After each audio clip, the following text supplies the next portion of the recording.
Hello and welcome to North 100 Showdown. Wait.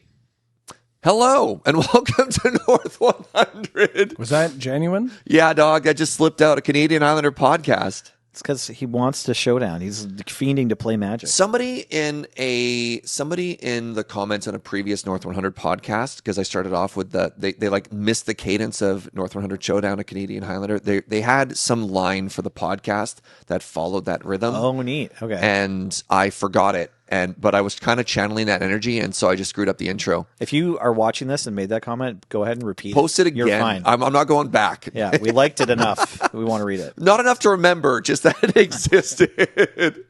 Welcome to North 100, everybody. Welcome to a non-set review podcast where we're going to kind of hang out and check in and just yap about the format because it's been too long and it's a treat to just kind of hang out with buds and talk about that. But before, let's talk about our sponsors. Number one sponsor is, of course, you with your support of the Patreon.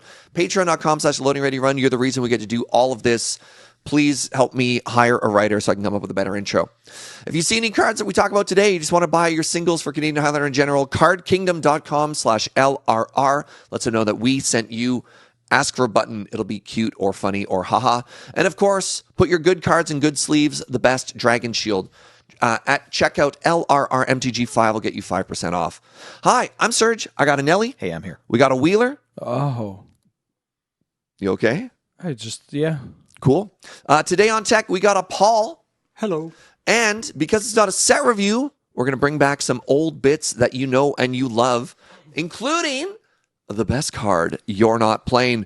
Wheeler, share your wisdom. What do people not know about? We should have told Paul ahead of time. I think I did, but he's look, we got Paul. This isn't some James that is going to drop the ball here. Paul, bring up Reconstruction, if you wouldn't mind. This is a 1 blue sorcery from Antiquities that says, return target artifact from your graveyard to your hand. Fun fact about this card, the Antiquities version, I think maybe you can find some that have the set symbol, but most of them are printed without, or are they all printed without? May I fun fact your fun fact? Yeah. Yeah, fun fact about Reconstruction. Oh, look at that. There are 2, maybe 3 different printings in paper. None of them have the set symbol. Right. Okay. The original print just missed the set symbol, so people kind of thought it was beta or whatever. Yeah, there's no Antiquity set symbol on this card. That's very And then funny. when it was reprinted in a core set, they didn't have a set symbols for core sets yet. Yeah. Why are we playing Raised Dead, homie? Well, okay, so this is a funny card because like it used to see some niche play in our format. Time Vault saw it in decks would Time play Vault, it. yeah. It was often like a part of like an intuition pile. Right. Or a Gifts Ungiven pile for getting your Time Vault back. And this was occasionally just seen in like Academy decks where like, dude, they blow up your coercive portal and you bring it back. That's so, or you like get back your Mindslaver and you can Mindslaver them twice. Oh my God. Things have changed. This is something you wanted to tell me like 15 years ago when I would do that, but with Trading Post. You're Yeah. like, you know, you can be doing that for 1 mana. Well, it also was a card that saw some niche play in some Storm lists. Oh. Because you can return Defense Grid that got blown up, a Jet Medallion that got blown up, or a Black Lotus. Yeah. We had a couple of different versions of this at the time as well. There's Argivian Argivian Find, which is a white one that returns an artifact or an enchantment, but it's in white. It's a bit tough. There's Ritual of Restoration, which is just a color-shifted reconstruction, which is in white, which is just tough. And then obviously you have Regrowth and whatnot. It's so funny that moving forward to now, there's a build of Storm that is more or less called Regrowth Storm, where they are playing up to, I mean, my list has 15 of these effects. So it has the cycle you're seeing here, the 1 mana ones, but it also plays like Regrowth, also plays like Auroral Procession, the instant speed one, and plays a lot of these green variants that return specifically permanents. They've moved away from doing actual factual Any card, regrowths yeah, unless they're like instant speed, 2-color cons, Sure, right. whatever. But there's a lot of them that are like return a permanent and then do a thing. Right. This could be make a clue, make a food. Avatar gave us one of these, Scry right? one. Yeah, Avatar has one. So you take 15 of these and you play them with Black Lotus, because with Black Lotus, your reconstruction becomes Dark Ritual. Your regrowth with Storm of 2, yeah. Yeah, your regrowths become Cabal Ritual. Well, or like Desperate ish. Rituals or Yeah, whatever. Desperate Ritual. I liked playing red in my Storm list because it's a boomer Storm and that's fun. But the red was bad. Like the best, in my opinion, the best way to build Storm was always 4-color, no red. And just like not necessarily play all of these regrowths. But this regrowth Storm list goes heavy on the regrowths. And it just turns out when your deck goes from like 1 Dark Ritual to 5 Dark Rituals and like 0 to 3 Cabal Ritual, Paretic Rituals to 13 of them, and every time it's adding Storm, because it effectively says like you cast the Lotus, sack it, play the Ritual or the regrowth, get back Lotus, replay Lotus, right? That's just adding more Storm and a bunch of mana. It's just really easy to kill people with Tendrils of Agony, or you could throw in the Fantasticar, you could throw in Storm Scale Scion. Empty the Warrens, whatever. I saw you won a Monday night about a month ago with That's right. with a really cool looking Boomer Storm list that had a lot of win conditions. Like you were playing that Ooze. That was this. Yeah, right, this is okay. Regrowth Same Storm deck. with hey? Ave. Yeah. Yeah, Ave and Storm Scale Scion. And another one I don't think I'd even seen before that was like Storm Scale Scion, but it was a sorcery. Oh, Volcanic Eruption from Outlaws of Thunder Junction Commander. I feel like we missed that one on the Outlaws of Thunder Junction podcast. We talked about it, but we're like, Okay, all right. this is a thing. All It's right. nice that it's a Storm kill that you can find it off Solve the Equation, Right. and it isn't Empty the Warrens. I love Empty the Warrens. I remember playing against Mac, and he plays like a Goblin King, and then I empty the Warrens. No way. Yeah, like the that's disrespect. So Yeah. funny. Yeah, I remember. Oh, that. that's so funny. But like, it's 1/1s ain't nothing. But they can, or maybe it's not Volcanic Eruption. It makes a bunch of dragons. The Yes. point being, yeah, it was like a sorcery that made dragons with prowess. yeah. The point being, it's so funny how a card showed up in the early years of the format as like, yeah, you do this as a part of the worst way to get Time Vault in play. Yeah. That was like the way that we did it. And now, or getting back your Phyrexian Arena, and now it's like, no, we should have just always been getting back Black Lotus, and now we will do it over and over again with even the worst versions. Thank you, Paul. Elemental Eruption. Yeah. Oh, thank you. Thank you. There's a fascinating thing in a format like Canadian Highlander where the card pool is so deep that cards will go through cycles as they go like in and out of meta, where you're like, how did we sleep on this card? This card is obviously cracked. Right. I don't know. I just appreciate that. I think Highlander is not necessarily solve proof, but if you look at standard, if you look at modern, you look at legacy, like you look at these set card pools, and what was it that Marshall used to call it? The machine. You'd hand, Right. The this. hive mind. Yeah. You'd set this set of cards in front of a pool of people, and the machine would eventually grind it down into what the established meta is. Right. And Highlander keeps growing, and more new people are getting into it and bringing these insights from different formats, and it's evolving. But I don't think it's ever been solved like these other formats have been. The way I describe it is that there are like 5 or 6 decks that are at the top, and they are better than everything else, right? I'm curious what your thought for those would be, but I'll let you finish your point. Like Jeskai, a Storm Shell, Jund mid-range, like a Tolarian Academy combo deck, that kind of thing. Sure. Like they are all there and they're a cut above. But like, especially in the most, like in recent years, and I can't believe I'll say something that is, I guess, a side compliment to Modern Horizons, is that if you're not in the top 5, then you're just in this amorphous blob where you might as well all be on the same level. Like I've stopped believing of like, here's tier 2, tier 1.5, Right, tier 3 sure. or whatever. It's like, if you're not the best, you're in last place, but you're tied with everybody else, right? And that means that, like, in a way, that's like a relief because you could just do whatever you want. Sure. You could just focus and reinforce on your themes, dog. Like, you don't go, if you go 3-1 with like Abzan, Pixie, Enchantress or whatever, or you go 3-1 with like dark bant control. It's like one of those isn't more respectful than the other. Right. You both went 3-1. Hold on. You know? Sure. I need to literally look up the name of this list I lost to on Monday. Oh, I know the one you're talking about. Yeah, Jared from Top 8 fame showed up with 4-color Amulet Breach Shift. Nice. Oh, yeah. So the first combo, the main combo was like Breach LED line, right? So, you gifts ungiven for Savine's Reclamation, Breach, LED, and the Brain freeze. Brain freeze. And you're like, okay, that's great. He was also on Scape Shift.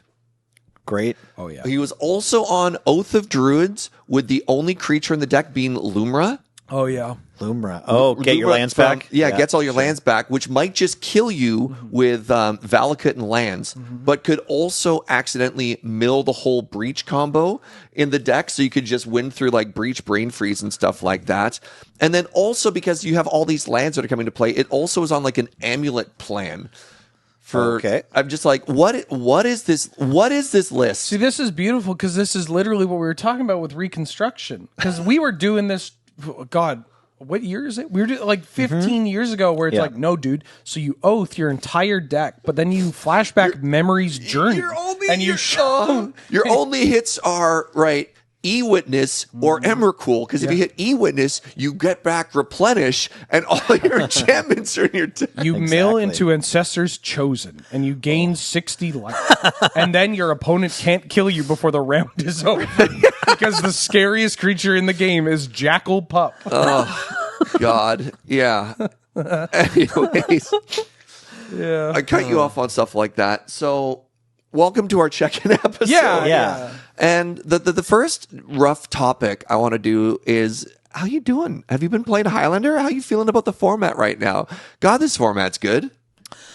Really enjoying it. Nelly. I like it. I still like it. So this year I haven't been playing very much. I think I've maybe showed up to one Monday night in 2026, but I also was playing somewhat regularly with one of the regular players from YJ, and then some things happened. Our schedules haven't aligned much lately, so I have still been playing Magic the Gathering, but my kids mostly just play Sealed, and I'm at the point now where I could maybe try to push another format on them. I brought one of my kids to a cube, there's that, and he did great. He had fun, but like, I'm not sure if I'm supposed to immediately push Highlander on him, or if I'm supposed to like walk him through Standard or something first. Maybe you're Commander. You're 6. You could shuffle this Mox up. Right? Yeah.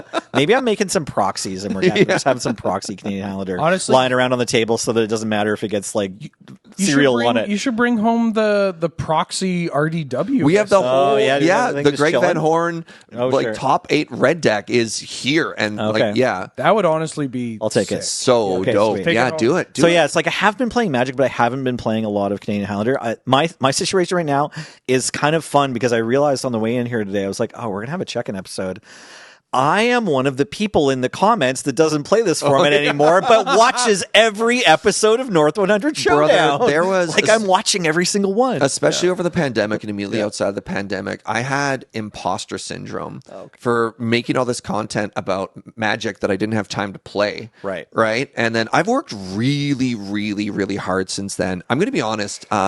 There was like this knowledge gulf for a long time when it was just Wheeler and I, where Wheeler was playing all the time and I wasn't, and there was a lot of insecurity, and I was just bad. I remember there was a comment on a North 100 set review where somebody's like, they really need to get a second co-host on the show who actually plays Magic. And I was like, damn. We had one for a little while. Yeah. Listen, several things. One, shut up. 2, don't listen to him. 2, Serge plays like crap on camera, but like, you have no idea how difficult it is to play Magic on camera, especially the format like Highlander, where like the number of turns may be small, but like the tactical like aspect of it is so integral, where it's like, oh, you know what? I lost the game because I put the wrong land on turn 1. And that's tough under the lights. And even if he's playing bad in paper, Serge will kick your ass. And if you can't get through, see me when I get to a con, man. and if you can't get through Serge, buddy, you're not even getting to me. Like, I think, the other thing, not to talk about Wheeler, but you don't play against Wheeler on the regular, man. Like there's you get very humbled when you play against somebody like Wheeler. Unfortunately, I can't say I'm washed anymore, which is a damn shame. Showing up to a Monday night, though, I know from I actually have shown up just to say hi or watch, when I have a minute, and it's there's a bunch of killers. The old guard is still playing, and there's some new kids. The scene in Victoria, we're blessed. There's still a lot of people playing, and a lot of them play really well, or at least play their deck well. There's a bit of both. There's some people who play lots of different decks, and they're nothing shines a light on the advantage of youth like the hindrance of age. 9 o'clock rolls around and I'm like, and I got a 21-year-old that's so actually, if we include Bebop and Rocksteady, I think you'll find our average turn goes to 3.21 instead of 3.73. And you're just yeah, man. I believe you, but I just don't know what to do with that. Yeah, you're you work an 8-hour day, and you're I'm going to go sign up for a 5-hour Magic tournament. But that's what you want. That's what you want. I want, it's so heartwarming to see the old, have you seen this GIF of it's a dog at the beach? It's a 20-year-old dog, and he's trying to dig a hole, and its owner's helping them, and the caption is he may be 20 years old, but he still likes to dig his holes. And it's just being used for anytime someone above the age of 35 participates in fighting games or Minecraft. And that's sometimes what it feels like, where it's that's right. So Cabal Ritual, when you have 7 or more cards, and I'm okay. Because the young bucks are killers. Right. Yeah. Right? They're legitimate threats, which is what you want to see, right? You want to see a format like this get new players. A bulk of a ton of new players, obviously, in the past 5 years have started playing, and they take this real seriously. Yeah. There's God, Paul is just roasting us with the cards he's putting up here. I love it. That's okay. So Wheeler, you've always had this really interesting perspective on what you bring to North 100, because you are full-time all in on Magic. Yeah. Right? Not only what you bring to Loading Ready Run, but what you do on your own time has been predominantly Magic. It's my job. Yeah. I do things other than Magic. No, obviously, right. Yeah, we don't go on hikes or play Street Fighter together. It's what I bring to North 100 is always very is the goofier side, because what I like to do in Magic is punish people for playing to the board. Right? I like to, and especially because of Modern Horizons and stuff, it's one of the best ways for my soul and for what I'm good at in this game to really flourish is to ignore a Johnny Nicodle pariah and count to 10 and storm off or know, okay, you got an Ocelot Pride, and I'm really happy for you, dog, but I'm just going to find the line in my head that lets me tinker for the right card to kill you. Can I? Right? I have a heartbreaking story to share. Just talking about playing to the board, getting punished. So it's game 3 against Flash Hulk. And I'm on the draw, and I look at a hand. It's Plains, Ocelot Pride, a Johnny Nicodle Pariah, White Plume Adventurer, Umuazawa's Jite. And I know it's not good enough to win, but there's no world that I can mulligan that hand. If you mulligan that hand, you might as well just go home. Right? Right? And I died on turn 3. Yeah. You're on the play, and you know what they're on? Yeah. I think I mulliganed that hand. I was supposed to, but I couldn't bring myself to do it. I know it wasn't fast Mulliganing enough. stuff, man. But why? Are you really supposed to mulligan that hand? Oh, yeah. You turn 2, you have a Johnny, and then you hit them, and then how far away from City's Blessing are you now? 1, 2, 3, 4, 5, 6. Okay, you still need one more turn. But it just seems like you have everything. Yeah, I know, and it's not enough. Turn 2, they're at 19. You Yeah. play a Johnny. Turn 3, they take 1, 2, 3, 4, 5. They go to 14. You play White Plume. Turn 4, and you make a cat. Yeah. Right. Turn 4, they take 1, 2, 3, 4, 5, 6, 7, 8, 9, 10, 11. Yeah, it's not enough. Right. They're alive. And if I'm on a combo deck and I get to turn 4, Yeah. you're Yeah. dead. It should You're should dead. be And dead. that's assuming they haven't interacted with your board at all. So it sucks, but like it's I also know. kind of cool You that actually that's a have to hand you have to mulligan. Yeah. You have to mulligan to interaction. in that I situation. didn't because I was like, Yeah, man. That's magic. yeah, It'll get but, you. Yeah. You could just keep that on principle and die Yeah. and then get equity to complain about it. Yeah, here we are. Yeah. And yes, You're here like, I you am. know what? Thank you. I'm going to lose Thank you this. I'm going to keep this for hand. following the thread of. I'm going to lose this game. I'm going to make this content. There's right there's here. value in that. Yeah. Yeah. Oh But man. you've won a tournament. Right. Tell us about. Let's turn it on. So- So I have not been playing very much. I have been playing Magic. Haven't played a ton of Canadian Highlander. I have to bring my spreadsheet out. Yeah. So I have been dedicating myself to playing tournament Magic again, and it has been so rewarding. So in 2025, I was about to say 2015. In 2025, I Both set are out true. a personal goal to play in 12 tournaments, one a month, and I hit 18. Nice. And I was pretty stoked about that. My goal for 2026 was also 12. And as of July 6th, I've played in 15 tournaments. Nice. And it has been fantastic. I got my first tournament win of the year. I'm at 1 QP. Congrats. I actually have more QPs than top 8 qualifier last year, Jared. Okay. He's at 0 still. All right. Really? Yeah, the running right Trent now. went on a crazy tear in the Trent winter, is right? at like 7 wins Actually, right now. you know what? I was looking this up because I It's wanted like to see Trenton's in first. I believe Jason is in second. Greg is at third with 5 wins in RDW so far this year. Yes. Okay. And then there's like a slew of people at 1. how- No, you're forgetting somebody at 4th. Is it you? Yeah, it's With me. 2? I was with 3. Oh, you have 3 already. Wow. But I haven't played. Sure. I'm trying to do what you're doing. I set out to do that. Yeah. And especially because I won, I think I won 2 in a row. Sure. And then I'm like, I'm back, baby. I'm back. And then I played against someone and they went like, Land, Mox, Clarion, Conqueror. And I was on like mono, like my hand is like Seated the Synod, Vault of Whispers. And I'm like, yeah, I'm dead. Bro, And then that's I so was funny. like, damn it, didn't work this week. I'll come back next week. And then I couldn't play for a month. I Right. show up, I play Storm, I win the event, and then I go, I'm coming back next week, and I'm talking to Angel. I'm like, I'm feeling it. I'm cooking. I'm seeing the lines. I can't wait to crush next week. And she's like, well, next week you're on Crossing the Streams. I'm like, okay, well then the week after that. She's like, well, no, the week after that you're in the States. And I'm like, okay. But like the week after that, and now, like Did you guys play this Monday week? With, Yeah, 2 days ago? no, Oh. because last Monday was going to be my that's when I'm going to show up, baby. Yeah. But I'm leaving the country for a month in a couple of days, and I can't. So I got the fire. I just need the time to Right. find it. But So this is very funny. I'm keeping track of everything. I've got a little spreadsheet. It makes me really happy. It's my accountability spreadsheet. I keep what I'm playing, the deck list, but I've also started keeping track of all the opponents I play, the matchup, how we do, which is why, I was talking earlier about my record against Flash Hulk. It's abysmal. And then I feel kind of bad. I'm like, oh, I've been playing this guy a bunch lately. Look how that goes. I'm like, oh my God, we've played 4 times and I haven't dropped a game.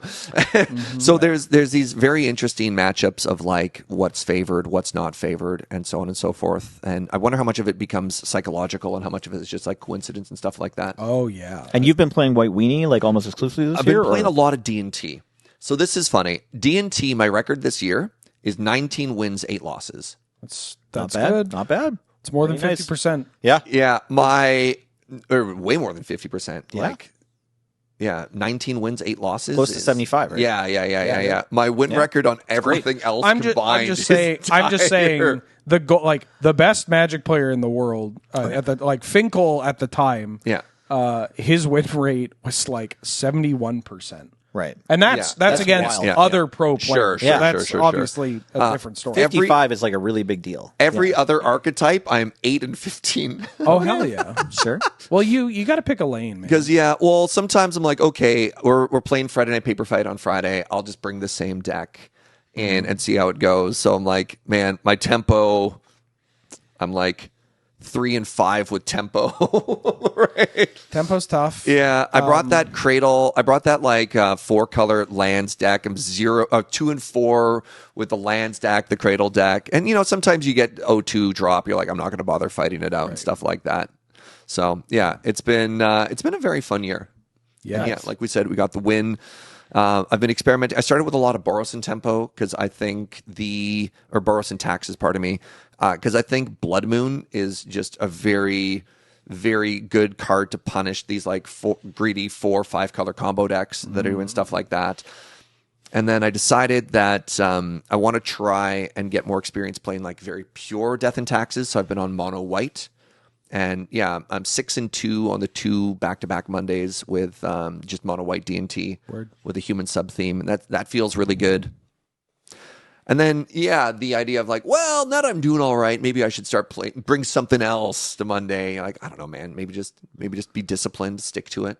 I mean, you kind of like, if you can't play as much, because you're playing a lot. Yep. But think about how much we were playing, like, 10 years ago. Sure. Right? Like, we're playing Monday, we're playing Thursday. We're also just being like, yo, do you have time? Do you want to jam? Right. Yeah. Right? And we're like getting in the reps and whatnot. I used to pick Nelly up. I would call Nelly the night before. I would drive to his house. We'd go to the parsonage. We'd have a bagel. We'd play practice games there. And then the goal was to deliver Nelly to YJ as it opened so that we could jam games before other customers showed up. I may have been unemployed at the time. Yeah. But yeah, we played a lot of Highlander. What A I'm lot more than we getting- do now. What yeah. I'm getting at is that, like, at that point in time as well, if you're playing that much, right? Like, it's also just easier to kind of like find moments to play a variety of things. Like, I used to feel like I could bring whatever I wanted and win the tournament. Sure. And that was demonstrably true for years.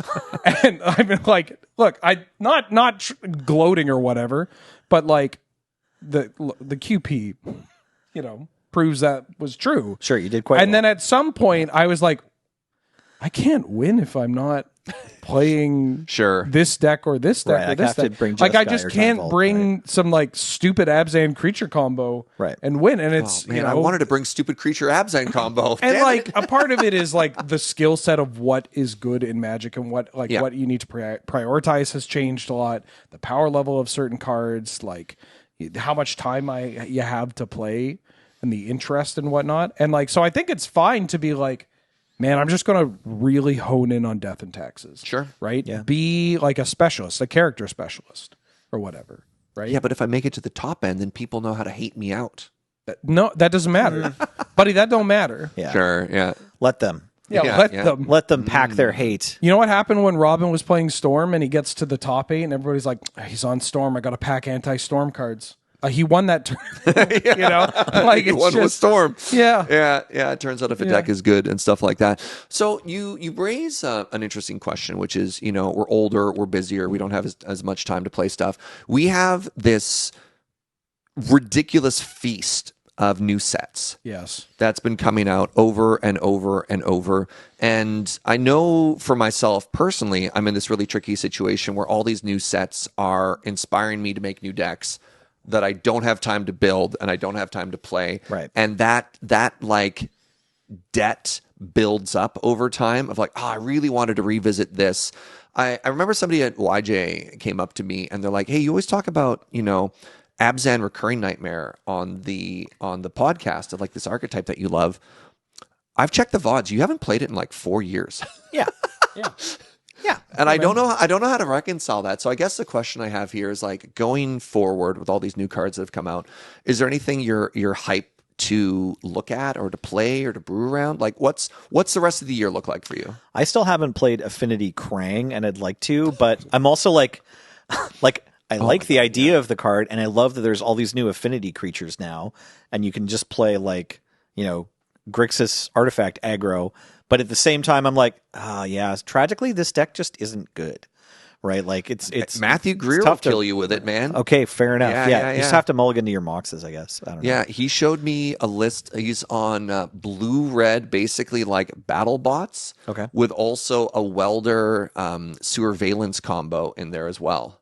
All right, I like the idea of this deck being an aggro combo deck. Yeah. Maybe that's the direction it should go. Maybe that's smart.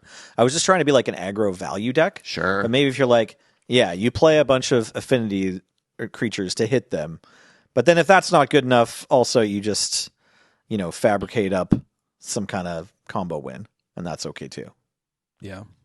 This is the one card that's come out this year where I keep thinking, I'm like, I really want to sleeve this guy. Not only that, but they've printed.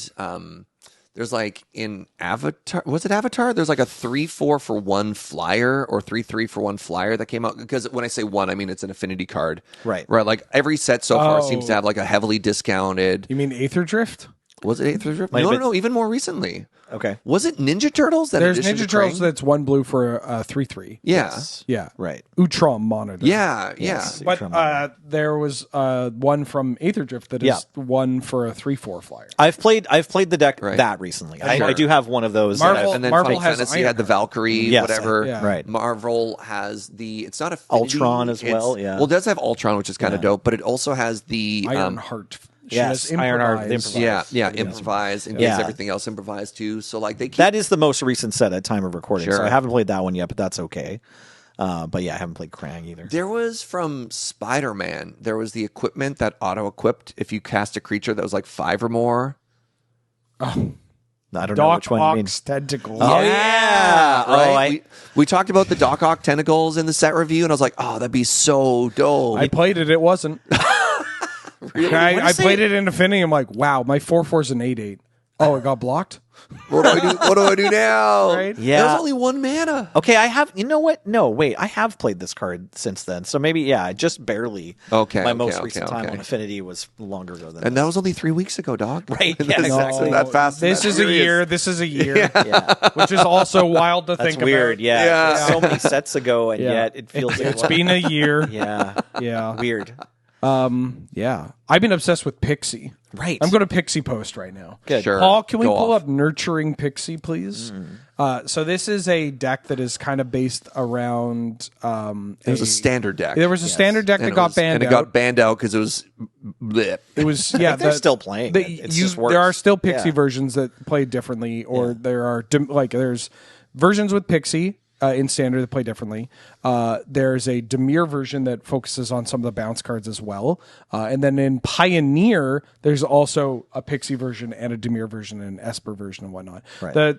Basically, the conceit of the deck is that you play these cheap creatures that return permanents to your hand. Yeah. And you play them with cheap permanents that have ETB abilities. There's several decks in Pauper as well that are comparable. The like Synthesizer, Glinthawk, Tithing Blade, Core Skyfisher. Core Skyfisher stuff. Yeah. Now, usually when we're talking about Canlander decks, we try to be like, so this is a cool deck in Vintage or Vintage Cube or Legacy. And They're not often quoting Pauper or Pioneer. dude, right? it's a Pauper and Pioneer Menace, you know? But like, this was a deck that there was an Esper version that Cameron, winner of the 2025 year-end I wanted to give him tournament, a shout out. That was his like other little deck he was trying. Yep. And I was like, I had thought about playing this for the longest time. I tried it out. And I was like, okay, but what if we got played like Glinthawk? And at the time, Marvel came out and introduced a new Pixie called Rescue, right? Oh, Rescue. Rescue, Pepper Pots. And so I was like, okay, what if we go heavy on the Glinthawks and the artifacts? And I think that's the direction you go. There are different things that you can do with this deck for sure, but like my preferred direction is an emphasis on the artifact package. And I've actually ended up playing Mardu. And you play... It's wild that you're not on blue, but yeah. Well, yeah. The red cards are really good. Legion Extruder is a big one. Yep. Obviously, black gives you access to Tithing Blade, which is insane. One. The way I think about this deck is there are 2 kinds of games. The games where I have Tithing Blade and the games where I don't have Tithing Blade. Tithing Blade is a 2-mana black artifact that when it ETBs, each opponent sacrifices a creature. And then it has craft with a creature or something, which flips it into this thing that slowly drains your opponent. The point being, it's 2 mana, comes into play, you sack a creature, and then I Glinthawk and return it to my hand. And I just do this for the entire game. You don't get to develop a board. And my cards all suck. Yeah. So and they're they cheap. do. So you can't ever really gain mana advantage by like dealing with my cards. Right. and This I'm is going to weirdly- slowly whittle away. You're missing the most important thing that you actually play. Like you're like, yeah, I get the flicker grim bobble or whatever. You've ignored the through line of the deck, which is you just replay the One Ring over and over. Yeah, and so over. that's the other. Yeah, right. Bad That's the cards. real. Okay. Yeah, the bad cards of the One Ring that you never actually take damage off it, and you get protection every turn. This was the part of the deck that I will claim a little fame on. Sure. Because like there were other versions of the point spread of like, oh, we do Mox and then like Vamp, Saga, Imp Seal or whatever. Wish Claw Talisman in this deck is so funny Right, because that's you activate cute. it and then bounce it. Right. But the one I'm on triple Mox One Ring, and I should say there are three kinds of games. There are Tithing Blade games, One Ring games, and every other game. Because you'll see it in a North 100 showdown. Maybe it might even be out. It might be out before this, even maybe. Well, I tell you what, it'll be a part of my Powerful Magic story. Because it's all in the same match. Oh god! But yeah, like make me relive it. What if your deck was just playing and playing and bouncing the One Ring every turn? Yep. For the rest of the game, starting on like turn. I usually wait until like turn 6 or so. But you can do it as early as turn 3. It's fine. Depends how many Moxes you drew. Yeah, and you churn through your deck. Like you're on like Thraben Inspectors and all this. Some of their other red cards I'll mention. Sure. You're on Goblin Welder and Goblin Engineer. Okay, those are pretty good. That scans. You play the cheap blood generators. So you have the Thraben Inspectors and whatnot, but also like Voldaren Epicure, Blood Tithe Harvester. I'm actually on Avora as well. Okay. Sure. Because you can Caracas her and she makes blood tokens. That's on ETB. I have like a equipment package because Stoneforge and Cloud are so good in this, and I can find Quarry Steel Cutter, which will be a part of a story, the story later. Chainsaw, which is an ETB that domes something for 3. Experimental Synthesizer is a big one as well. Actually, that's arguably one of the most important ones. If we can get Experiment, I know I'm throwing a million cards at you, and they're all mostly terrible. But Experimental Synthesizer, this is like one of the big popper techs. Like the Mardu Synthesizer was like the name of the game. So this is a one red, one red artifact. When it enters or leaves, you exile the top card of your library, and until end of turn, you can play that. Then you can pay 3 to sack it, and you make a 2/2. So it comes into play, I get a free card, I pixie it, I get a free card, and I'm just churning through my deck. Because everything I get, I could just play. All my removal costs 1. Yeah. All my creatures cost 1 or 2. Your whole deck costs 1 or 2. Right? Yeah, and I'm on like... Except for One Ring. There's like 10 pixies. The One Ring is the most expensive card in my deck. Like in terms of mana value, maybe in a monetary value as well. Triple Mox, but Oh yeah, sorry, I forgot about the Moxen. They're only unlimited. This deck is like a pet deck, and I have been thinking about all the sub brews too. I have an Abzan Enchantress Pixie. Because some of the iconic Pixie cards are enchantments. So like I'm not playing Hopeless Nightmare, right? Which got banned in Standard for its rancid play pattern with Pixie. I'm not playing Momentum Breaker, which is an enchantment version of Tithing Blade, right? Or Nowhere to Run, which is an ETB. Something gets -3/-3. So I'm off those because I'm on the artifact synergies. But like I think playing into the enchantments is another way you can approach it. Right. And this Abzan list is hilarious because I get to play Argothian Enchantress, and I'm just playing all these like cheap enchantments with ETBs and drawing some cards and pixieing them and going to time every round. Yeah, it's so fun. It's one of the things I'm having a great time with Highlander right now. Nice. And I think one of the reasons is that it's like not to talk about Commander, and apologies to the people listening to this, but like I've always said that the most sane Commander player is someone with like a worm typal deck, or like a deck, but you know how there are like vanilla creatures matter? Sure. Like that, because a new set comes out, they look through the set and they go, oh my God, that's a 3-mana 3/3 with no abilities. That's perfect for my Jasmine Boreal deck. And they're so excited. I get that every time a new set comes out. I'm like, come on. Oh my God. It's an artifact that when it ETBs, I can discard a card and draw 2 cards. oh God. Like finally another one of those, or like a new Pixie gets printed, and that's exciting, right? You get to get excited about something that otherwise doesn't seem like it's really popping off. Yeah, right? the Marvel set had it's called Call Damage Control. Okay. I And don't know it. I don't even think we talked about it in the set review. It's 1 and a green for a sorcery. You choose 2 and return them from your graveyard to your hand. Target artifact, target creature, target enchantment, target land. So this could be 2 mana, get back land plus Black Lotus, or get back like squandered resources plus Black Lotus. Okay. Get back defense grid plus land. Right. Trinket Mage plus this. And like seeing this weird common that most people forget about, and this is the thing I'm most excited about. It's a cool way to engage with the game and to like really appreciate and honestly get around the burnout that some people might experience. Yep. Right. Because it's refreshing to find the commons or the obscure cards exciting. Yeah, you just know what you like. You have these like set of qualifications and you look for them. When you find them, you're like, damn. Sometimes I wish I was a one-trick deck builder because like you are. And be like,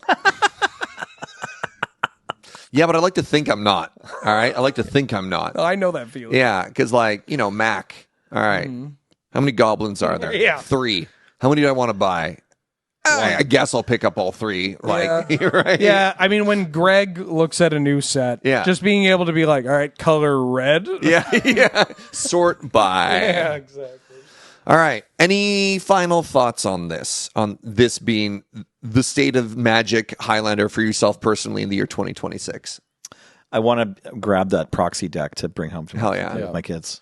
Well, then I think we should, as a little treat to the viewers, hit you with a powerful magic.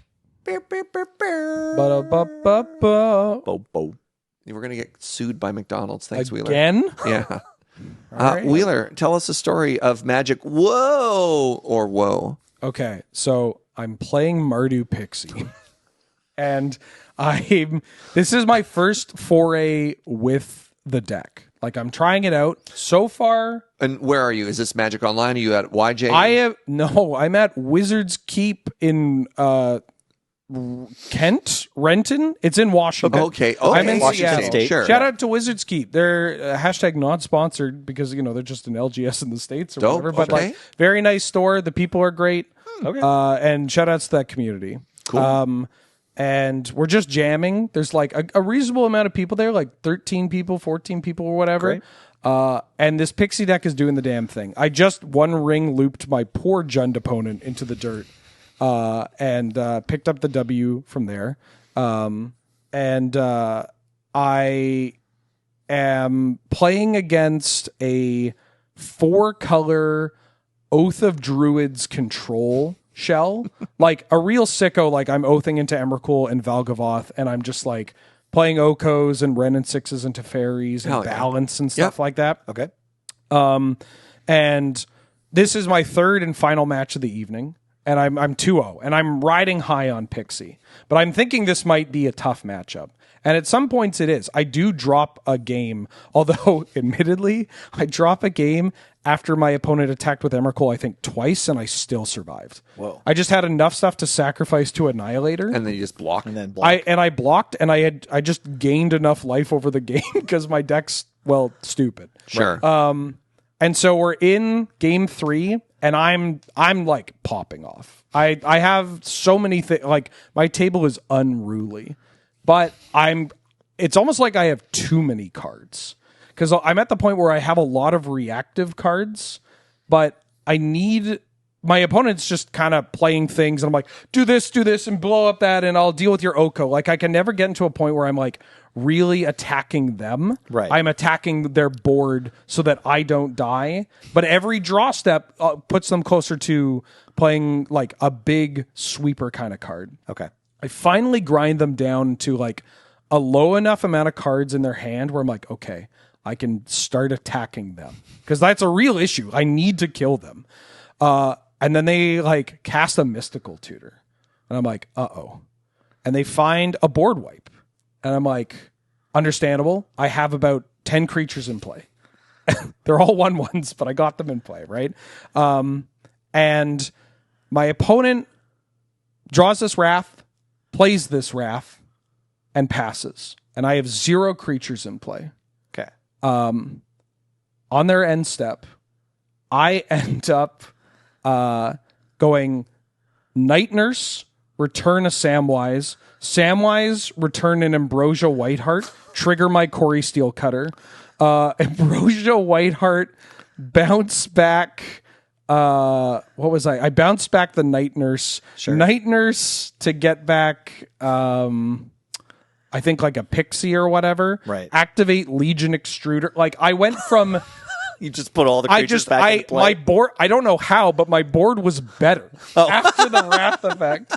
And just the guy was so, I forget his name, and apologies if he ends up listening to this, but he's like a very sarcastic European man, but like stone faces the sarcasm. So dry. But a real treat to play against, you know? Yeah. And he's just like kind of shaking his head and has this little smirk of like, your cards are so terrible. And I'm just like, Yeah. Dude, shout out to Night Nurse, though. That card's unreal. I said Call Damage Control might be my favorite card from Marvel, but it's got to be this. Night Nurse is kind of unreal. I was somehow, when I built Mono White Humans, I just like forgot this. I didn't have a copy. Right. So, yeah. I sat down in a corner. We got one in the friend zone. I bought one. Okay. It was 10 cents. Nice. I sat down in a corner, and I looked in front of me, Mono White D&T. I looked beside me, Mono White D&T, and I was like, my people. Yeah. We just brewed for a while. Now that corner, was that the O2 bracket or back of the store? Sing. I'm kidding. Dang. Yeah. I'm a Mox Pearl enjoyer. I recommend you don't walk into Marilena anytime soon, or I don't think the cook's going to be very happy to see you. Oh, no, Jack and I have an understanding. He won a year end with Mono White. I lost a year end with Mono White somehow, and arguably how I lost was more impressive than winning. How did I lose to Kyle? I'm so glad that you that's what you took away from that. That's great. Yeah. That's a lot of growth, pal. Yeah, thanks. Yeah. All right, my friends, that's going to do it. That was our cozy little check-in episode. I hope you enjoyed listening to us yap. If you got stories about your year, your goal, I don't know, what you want to see in Magic in 2026, hit us up down below. I've been Serge. I've been joined by the wonderful Nelly. Hey, I was here too. Shout out to Wheeler. The Wheeler you've seen on screen is a character played by Benjamin Wheeler. Oh, okay. Please don't take it too seriously. I can only handle so many death threats. Shout out to Paul for running tech. Appreciate you, buddy. You're welcome. A reminder that all that we do is brought to you by you, the support of Patreon, patreon.com/loadingreadyrun. If you want to buy, recommission, or any of the other cards you heard us mention on today's episode, cardkingdom.com/LRR lets them know that we sent you. Ask for a button. And, of course, put your good cards in good sleeves with Dragon Shield, LRRMTG 5 at checkout. We'll get you 5% off. Thank you so much for washing. Well, thank you for washing. Thank you yeah, for being that's clean. important. Yeah. No stinkies. If you've been to a Pokemon tournament, you'll understand to thank Magic players for washing. We appreciate you. We couldn't do it without you, and we'll see you next time, friends. Bye-bye.